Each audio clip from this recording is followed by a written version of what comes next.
Hi. What you are looking at here is the Ten of Cups from my Rider-Waite-Smith tarot deck. The astrology associated with this card is Mars in Pisces. The chakra association, in my opinion, leans more towards the heart chakra, though some also link it with the sacral and solar plexus chakras. The element connected to this card is water, and numerically it's key 10, which also relates to the energy of 1, since 1 plus 0 brings us back to the beginning.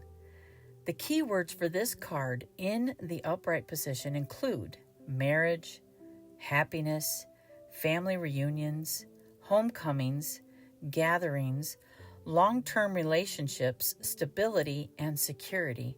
So yes, this is definitely considered a yes card when upright. In reverse, however, it can suggest unhappy homes or families, dysfunction, or a broken home. When I first look at this card, it clearly conveys happiness and contentment. It really does look like a happy ending, a joyful family celebrating everything that they've experienced together.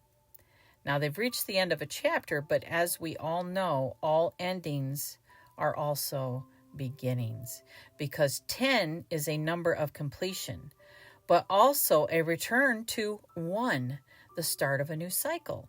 So when this card shows up in a reading, it signifies a state of harmony and emotional fulfillment in your relationships or your life overall.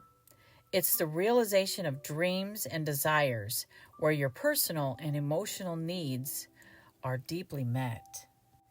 Before diving into the symbology, let's look at what Arthur Waite says in the pictorial key to the tarot. Quote, "Appearance of cups in a rainbow. It is contemplated in wonder and ecstasy by a man and a woman below, evidently husband and wife. His right arm is about her. His left arm is raised upward. She raises her right arm, and the two children dancing near them have not observed the prodigy, but they are happy after their own manner. There is a home scene beyond." Quote. In tarot, 10s often represent extremes in life, symbolizing the idea of a full set, like 10 fingers or 10 toes. It's a form of completion. But just like counting to 10, we always loop back to the beginning, only this time at a new level of awareness. I also find it interesting that Waite notes the man's left hand is raised, while the woman's right hand is raised, and their other arms are wrapped around each other. It's a complementary balance, left and right, past and present, masculine and feminine, embracing the journey that brought them here.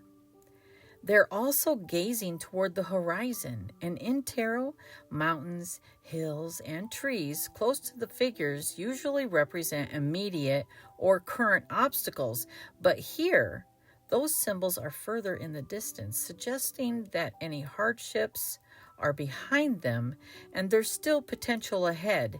It's a moment of pause and fulfillment, not a final stop. There's also a red cottage in the distance, symbolizing stability and rootedness. The children dancing nearby reflect innocent joy, while the adults represent mature love. This card really embodies unconditional love from all perspectives.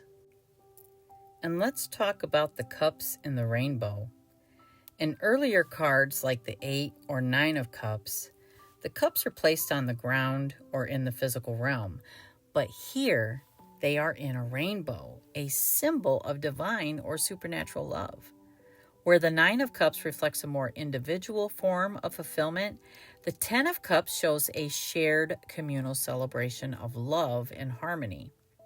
The rainbow itself has many meanings. It's often seen as a promise of good things, a sign of luck, or a bridge between the past and future.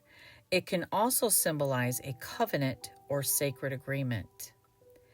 In Buddhism, the rainbow represents the highest state of consciousness before reaching nirvana or enlightenment. And in Western culture, it's a sign of good fortune and hope, a promise of better days ahead. The sky in this card is also clear blue, indicating a bright and open horizon. Everything feels aligned, calm, and in flow. So that's what I see in the Ten of Cups. I'd love to hear what you see in it. Thanks so much for being here, and I hope you have a wonderful day.